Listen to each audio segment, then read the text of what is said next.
Happy Friday, everyone. Welcome to another Live with Kevin. And I know you might not be watching it live and it might not be Friday. So happy day. So glad that you're here.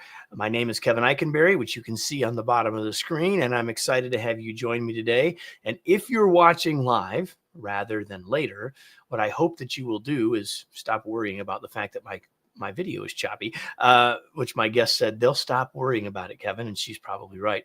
So I apologize for that. But what I'd really like you to do is to go into the chat or comment section, whatever social platform you're on, and say hello. Tell us where you're located. That would be a great thing. My guest and I would love that. But beyond that, it gets you used to using your fingers for the next little while, because my hope is that you envision you joining my guest and I around a table and we're having a conversation. And if you were joining us around a table and you had a question, a comment, or an idea, what would you do? Well, you'd ask it, or you'd share it, or you'd offer it. So I hope you'll do that here as well by just typing that question, comment, or idea in the comments. And if you do that, that'd be fabulous. I'll certainly use those as guidance for what I'm doing in my conversation. And maybe I'll even post your questions on the chat, on the show itself. So that's why I hope you will do that. I hope you'll get great value. Actually, I know you're going to get great value out of this conversation because I know what's to come. So with that, let me move us forward to what will eventually become the start of the podcast itself. So Marissa, this is for you in 3, 2, 1. Surrender. Doesn't sound like a word for leaders. I mean, why surrender? And what are we surrendering? It's counterintuitive, at least, and maybe it's even sacrilegious. Yet, I think your perspective will be different in 30 or so minutes. And when you do, you'll be glad you were here. Welcome to an important conversation, and welcome to another episode of the Remarkable Leadership Podcast, where we are helping leaders like you grow personally and professionally to lead more effectively and make a bigger positive difference for your team, your organization, and the world. If you are listening to this podcast in the future, you could join us for live streaming opportunities. Yes, these are live streamed before they get to the podcast. And in many cases, like today, a couple of months earlier, you can find out when they're happening and how you can get connected by being involved in one of the groups that we have on 2 of the platforms where these live stream, those being Facebook and LinkedIn. You can just go to remarkablepodcast.com/Facebook or remarkablepodcast.com/LinkedIn to learn more, get the inside scoop, and know when you could join us live. We'd love to have you do those things. Now, if you like what you're hearing today and you want help in developing the leaders in your organization, we should talk. Reach out to us by going to info@kevineikenberry.com, and we'll schedule a time to learn about your needs and share how we might be able to help. And with that, let me bring in my guest. Her name is Jessica Kriegel. She is our guest today. I'm so glad that she's here. And somehow her description, her bio didn't make it where it's supposed to be. So I'm going to do it this way. Jessica is a workplace culture expert, a keynote speaker, and a researcher. As a chief strategy officer at Culture Partners, she leads research that challenges outdated ideas about control, power, and performance, offering new, bold frameworks that drive real business results. She's the host of the CEO Daily Brief and Culture Leaders podcasts, is a frequent guest on CNN, Fox Business, and others. She has an MBA and a doctorate in leadership with a specialization in human resources development. Her first book, Unfairly Labeled, breaks down generational myths in the workplace. I'm all in for that. Her new book, which is the focus of our conversation today, is Surrender to Lead. It comes out in January of 2026. And she lives in Sacramento. She drives a motorcycle, and her daughter rides in a sidecar. I think that's how that all goes. Jessica, welcome. Glad you're here. Hi, thanks for having me. It looks like the bio was right where you needed it. You nailed it. Did I get anything wrong there? No, perfect. Okay, awesome. All right, so I teased it with that word. It's the first word in the title of the book, surrender. So why don't we start there? What are you actually talking about when we talk about the word surrender? Why are we putting that word in a book about leadership? Oh, it's such a good question. I let me tell you where I got the idea to write the book. I like to listen to a lot of different podcasts, and sometimes when I'm listening to podcasts, I'll fall asleep, and then I'll wake up after my nap, and the podcast is still going in my ear. And one day, I woke up from my nap, and I don't even know what I was listening to anymore. But the first thing I heard upon awakening was, and that's the difference between management and surrender. And it felt like I had this sudden revelation of all the things I had been studying and trying to figure out in my work life and my research and my personal life. It all came together. So, what we mean by surrender and why we would talk about it in a leadership context is that I think a lot of leaders suffer from a delusion that they have much more control over the world around them than they actually do. Especially, it can be confusing in a hierarchical structure in corporations. There's a pyramid and there's a PowerPoint somewhere with your name at the top and other people's names that are underneath you in that little pyramid. And so it seems like you're in control of them. And your job is to tell them what to do, manage the activity, keep track of what progress is made through dashboards and KPIs, have meetings, pep talk them, have riffs when you need to have riffs and manage all of it. And I think that leaders overreach in their effort to drive results into areas of control that they don't actually have. So, what I'm suggesting in Surrender to Lead is that we start with accepting reality on reality's terms, and we surrender to what's actually going on. And what's actually going on is you may be the director of a team and you got 4,000 people reporting into you and your paycheck is bigger than theirs, but every single person on that team has free will and they are going to opt into the collective work of this organization or not. And when leaders are trying to get their team to do something, I think the definition of leadership is to create movement. When leaders try to create movement, they usually get stuck in the action trap. The action trap is this endless cycle of activity that feels like progress, but really doesn't move the needle of doing things. We know results come from action. And so we got to focus on action. Did you have the call? Did you track the call? Did you have the meeting? Did you, all of that action focus is the delusion that you can control what they do. And instead, to surrender to lead is to realize that all you can really control is yourself and the way that you show up and the experiences you're creating for people. And the experiences you create for people will drive the beliefs that they have. And people take action based on the beliefs that they hold. It's not the processes and procedures that create change. It is the people will act in alignment with what they believe. So we have to surrender that we can't control people, places, or things. We have to take accountability for what we can control, which is the experiences we create for people. And when you think of leadership that way, it actually becomes a lot less stressful and a lot more powerful because you're empowering people to show up and surprise you with the discretionary effort that you couldn't have got out of them if you lead with that command and control approach. I've been talking about this for a long time. And I told you before we started how much I like this book. And I've been talking about some of these same ideas, not necessarily with all of the same language as you, for a long time.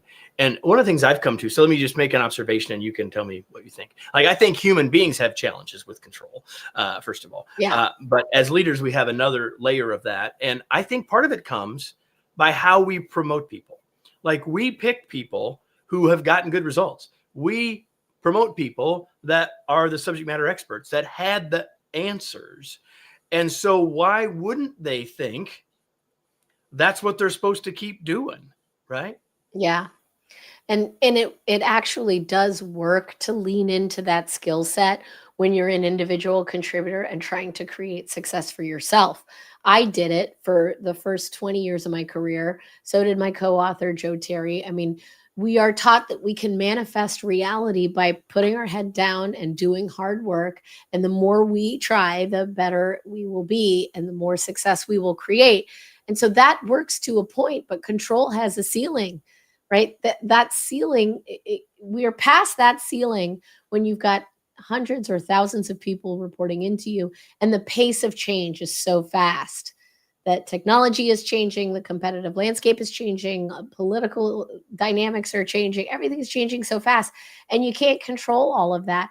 So it actually is quite a relief. And I wrote this book right now because I think that this is a message that people are yearning for right now, is the ability to let go of the expectations, let go of your need to have things the way that you want them to be, which is, you made the point that this is all humans struggle with control. It is a fear response. When we are afraid, we try and manage things to make the fear go away. And corporations are a fear-based institution. We're afraid we're going to get left behind. We're afraid we're going to get replaced. We're afraid we're going to become irrelevant. So fear is driving a lot of that micromanagement that happens. And it's not just micromanagement, because I think micromanagement is almost a term of the 90s at this point, but just simply thinking you know better and just simply telling people what to do and expecting that's enough to get them to do it. If it were that easy, we wouldn't need all these leadership books, right?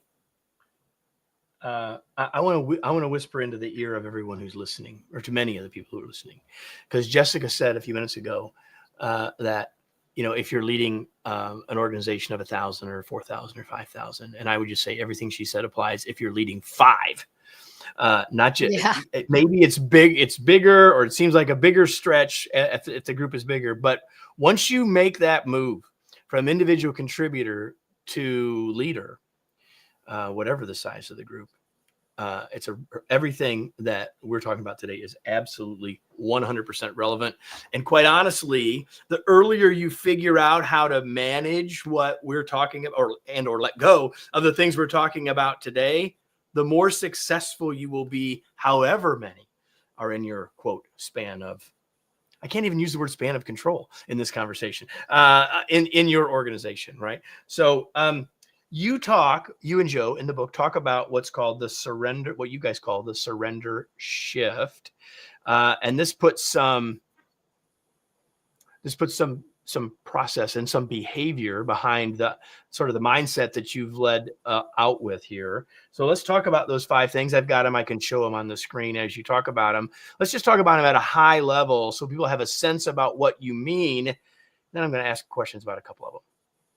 Yeah. So, leaders do have jobs, right? And your job is to create clarity, alignment, and accountability. And the book walks through how to do those things very practically with specific tools to allow you to do that. But before you can start doing that, you have to come from a surrendered mindset. And the shift model is how you get your head right so that you can then lead with clarity, alignment, and accountability. So the shift model is, it's a simple acronym to get you to shift from being in the control mindset to the surrendered mindset. The book also has an assessment that you can take to see how much of a surrendered leader you are. I'm 80% surrendered leader, so I still got work to do, okay? We're all on a spectrum, and probably on my bad days, I drop below 80%, right? But let's start with shifts. So but S is for... on your good days, you're above 80. Yeah, maybe. I haven't cracked the code on the assessment yet, but yeah, I think 80 is, I feel proud of myself. We're all a work in progress, right? So the shift mindset is the tool I use every day to help me get closer to 90 and then closer to 100, and to make sure that I'm coming from the right place. So S stands for stop fighting reality. And this, I think, is one of the hardest ones in leadership, in business today, because there are so many things that we wish were different, that we wish were not the way that they are. And so even within one organization, for example, let's say you're not meeting a revenue growth goal, and everyone has got a person or a team that they would like to blame, a reason why that's not working out. Well, the marketing team didn't give me enough sales enablement assets. Well, the sales team isn't doing enough cold calls. Well, Salesforce is not the data quality in Salesforce is bad. Well, the CEO is a bad attitude and no one likes him anyway. He's not creating an engagement workforce. The administration has created a difficult regulation for us to adapt to. The clients don't understand what our product is. The product team created something that doesn't work. So we like to blame others, right? And that's just the reality. If that is your reality, that's your reality. So let's relieve ourselves of the energy that we currently spend focusing on all the things that we can't control, which is everything outside of yourself. Just stop fighting reality, the complaints. We did research on this with our clients, and we're working with, Fortune 500 companies all the way down to credit unions with 100 employees. And 50 to 75% of teams in meetings are spending their time in that mindset of the blame game mindset. Like, here's why this isn't working. It's not my fault. So we have to stop fighting reality because it's just wasted energy. That's S. H is to have faith. And what this is understanding that perhaps you are not the only and smartest person in the room, that there is something bigger than you, whether it be, for me, it's my actual faith in a higher power, or if you're not spiritual, it can be the collective intelligence of the people on your team that you have faith in. And if you think you've hired a bunch of people that you can't have faith in, then let me ask you this question. Ask yourself, what is the source of all good? What is the source of all good? And then have faith in that, whatever that is. I asked my mom that question and she said rhythm. And I'm like, then have faith in rhythm, mom. Whatever it is, have faith, because that begins to unlock the fear response that we have in the workplace, that everything's going wrong. I have to blame these people and I'm afraid I'm going to get blamed. So we have to have faith to start to unclench and get out of that fight or flight. Then the I is identify what's yours. And this is where we start to channel our energy productively. So you've let go of the blame game. You've started to ground yourself in a place that isn't fear. You have faith in something. And now what can you do? I mean, the question is, as a leader, you do have a job here after all. What is yours? What is within your control? So ask yourself that question with regards to these bad results that we're getting. And then the example I gave, bad revenue growth goals. What can I control about that? And just focus on you, because that is the only thing that you actually can control. Once you've done that, you have to revisit the fear approach, because you will have some ideas about what you can control, but that fear will continue to creep up and you have to free yourself from fear. Now, how do you free yourself from fear? It is through, this is the touchy-feely part, coming from a place of love. If you come from a place of love, even in the workplace, it completely shifts the way you problem solve. So, excuse me, I've lost my voice, so my voice is a little crackly today. But to free yourself from fear, when we talk about love in the workplace, it's not romantic love, obviously. We're talking about agape love. And agape love is, the way St. Thomas Aquinas defined it, which is to will the good of another. If you were to put your mindset into how you can will the good of another instead of the ego mindset of how do I get what's mine? How do I take and put yourself in a mindset of give? Well, then you have set yourself up for T, which is the last letter in the shift framework, which is to take the next right action. Putting yourself in that mindset, having focused on what you can control, freeing yourself from fear. Now you can make a decision, a grounded, centered decision about what the next right action is. And that is the opposite of the action trap, which most leaders go to, which is, we got to get a result. What action do we need to get a result? Let's start taking that action, more hustle. And that wears people out. And it does actually move the needle. We did research on this with Stanford Graduate Business School. Companies stuck in the action trap can grow, but the companies that unlocked themselves out of the action trap and shifted their mindset to the surrender mindset, they were able to outperform the action trap companies by 4 times revenue growth in the course of 3 years. So it unlocks potential you didn't even know was there. How do you help us understand? I mean, I've read the book, so I'm at an advantage over those who are listening. Help everyone understand the difference between just the action trap and what you're actually here calling the right next action. Both of them are talking about action. So help people see the difference here, because those words in this step are critical, I think, to your point. Absolutely. So change is everywhere right now, and leaders are struggling with how to change their people, change the results, change the company in response to what's going on. And so, what do people usually do? Well, if they want to get change activated within their company, they start with a plan. They create a strategy or a roadmap. Then they communicate that plan. They tell everyone, here's the plan. Then they realize it's not working. We got to check in with people and figure out why isn't it working. So they set up a bunch of meetings and they have conversations with people about why aren't you implementing our plan? And then they need to track progress on the plan. So they do KPIs and dashboards. And then when it's still not working, people blame culture and they say the problem is we've got these entitled Gen Zers and they just don't know how to operate. And all of these things that they're doing are just throwing more action at the solution because they're short-sighted. They're thinking, well, my plan should work. Let's just get everyone to do the plan. But that's the control mindset, where you think you can control people into showing up the way you need them to show up. But people will act in alignment with what they believe. And so if you want to create that movement, you have to operate at the belief level.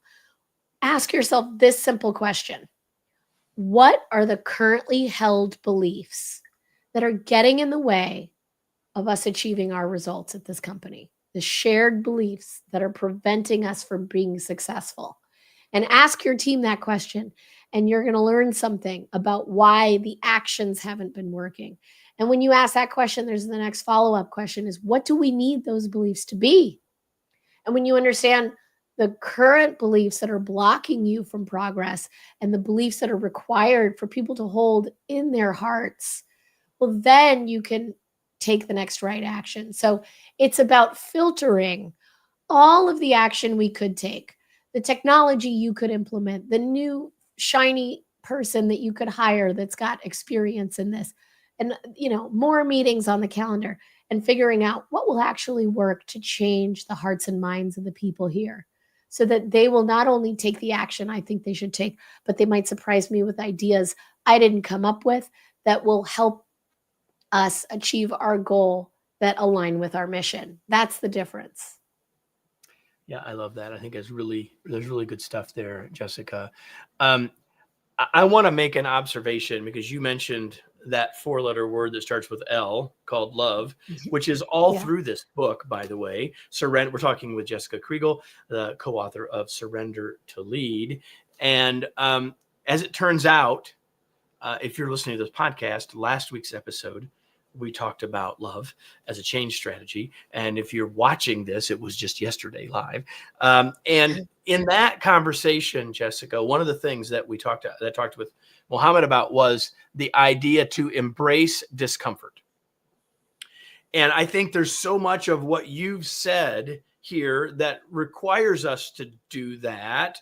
So I'm just curious what your reflections are on that comment from him of embracing discomfort. How does that connect with what you've been saying, what we've been talking about? I love that question. And surrender is very uncomfortable. And certainly bringing love to the workplace as a concept is also very uncomfortable. But why is it uncomfortable? Because we are coping with the fear that we have about not making the results, about not being relevant, about not getting what we want, or about losing something that we have to drive our momentum forward. And so to surrender is to say, maybe I don't know best. Maybe there's another way that I haven't thought of, that I can't control, that I'm going to create room for, and I may be surprised. And that's its own level of discomfort and its own level of fear. And so I completely agree. There's a story in the book about a CEO of Service Express. His name is Ron Alvesteffer, and he took that company from $3 million to $300 million by embracing the power of love. He was a guy that was completely caught up in telling people what to do, driving action, discipline, execution, results. We're performance driven, which you hear a lot of CEOs talk about today. But to declare the culture in a pep talk like that does not translate to people embracing it, because there's a big difference between assigning responsibility and people taking accountability. Responsibility can be assigned by someone else to you, but accountability is something that you have to take. You have to pick up that responsibility and own it, and it's a personal choice. So, what Ron said in the book was love is accountability. It's saying, I love you enough to hold you accountable to what I think your full potential is. And his team had t-shirts made that said, Ron loves me with the intensity of 1,000 suns. It doesn't mean that it's touchy-feely and kumbaya circles. It means that he's willing to have hard conversations to get you where you need to be. Yeah, I love that. So you're making another point that you talk about in the book, and you say that a lot of times, and I certainly heard this as well, that people will say, well, love is a soft, touchy-feely thing, and your point, and I think you've just described it, is that love is actually a harder approach. Yeah. We think about it as something that is soft, and that's in fact why people say they don't buy that idea in the workplace, and yet it's actually harder to do. And the good news is that oftentimes the things that are harder get us the best results. Can I give you an example? Please. So years ago, I was the CHRO, the head of HR for a technology company. And in my first week, we went to a board meeting, and I was told that we had to lay off 20% of the workforce, and I was in charge. So how do layoffs typically happen in corporate America? A small group of executives are aware that it's going to happen months before it's announced, and they control the narrative. They control the process. They decide, who are we going to lay off? When are we going to lay them off? How are we going to lay them off? How does that affect the budget? What are we going to do with the fallout? And then as they spend months preparing, it's kept very hush hush. And then when they finally drop the axe, everyone's laid off and they deal with the fallout. So when I was told, I had just had a personal moment of transformation in my own life where I was embracing surrender. And so I got this job, and I felt like I couldn't do it that way, because to do it that way is to control, to overly control. And it is a fear-based approach ultimately. So I went back, and I got back from the board meeting, and I told everyone on the team, I've just been informed that we need to lay off 20% of the company. And I don't know when, and I don't know how, and I don't know when or who, but I will keep you updated. That was love in the workplace. It was honoring the people with the truth. And it was extremely scary, because why do we not do that every time? Because we're afraid we're going to lose people we don't want to lose. We're afraid that it'll create chaos. It'll be a distraction, that productivity. Of course, you got the chaos later anyway. So right. Exactly. Hello? You're just delaying the inevitable. So I decided to lean into surrender. I surrendered and I told the truth. And guess what happened? There were some people who were like, I'm out of here. And they started applying for jobs, and they got those jobs and they left. There were other people who had never had such a powerful experience with a leader where they saw how much we were willing to trust them and be transparent with them, that it led them to hold the belief that they were safer here than out there. And they stayed. And you know what? The company ended up right sizing itself. Enough people left of their own accord on their own terms that we didn't actually have to do layoffs. And the team that was left was so strong that we actually built the skill of adaptability, because we knew we could lean into people and say, we need to pivot. This is happening. They were with us because they knew we were with them. I mean, and that's love at work. Chosen. And they had chosen. Yeah, they opted in. And the other fear piece that's underneath that is that those executives that executives in this moment are afraid of losing person X, Y, and Z. And in the case of your situation, they may have lost person X or person Z. But that doesn't mean that the organization still isn't stronger because of what we got from an experience and belief perspective. Yeah. And people X, Y, and Z. We did lose some X, Y, and Z people that I probably wouldn't have gotten rid of. But ultimately, when you zoom out and in the shift model, have faith. I had faith that it would work out the way that it needed to work out because I get to have a higher power, which is a really good gift for me in leadership. And I think the way we show up every day is a spiritual practice, even if you don't believe in God, right? This isn't a God conversation, but it's the practice of developing yourself and the way that you want to create meaning in the world and your integrity. And that is the practice of leadership, the daily practice.